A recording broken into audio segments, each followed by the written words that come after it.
Hello everyone, কেমন আছো সবাই? আমি আবার চলে এসেছি আমার বিয়ের আরও একটি ইনসিডেন্ট তোমাদের সঙ্গে শেয়ার করার জন্য। চলো, আমি যেদিন পালিয়ে গিয়েছিলাম মানে বাড়ি থেকে, সেদিন আমার বর আমাকে ফার্স্টে কিন্তু ওর নিজের বাড়িতে নিয়ে আসেনি, আমাকে নিয়ে যাওয়া হয়েছিল ওর পিসির বাড়িতে। ওখানেই আমাকে বলা হয়েছিল যে এটাই আজকে মানে কনে বাড়ি হয়ে থাকবে, মানে যেটা বলো কি না আমি জানি না, তোমাদের কতটা বুঝিয়ে বলতে পারছি।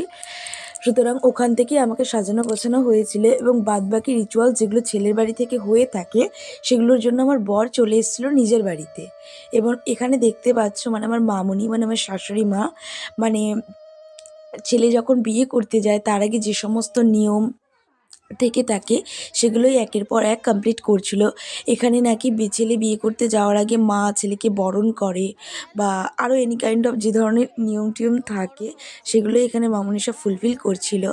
এখানে দেখো আমার বরের বরণ হচ্ছিল, এই সাইড থেকে ঠাকুমার সমস্ত ইনস্ট্রাকশন দিচ্ছিল মামনিকে কিভাবে কি করতে হয় না হয়। এছাড়াও বাড়ির বাকি মেম্বার্সরাও এখানে ছিল।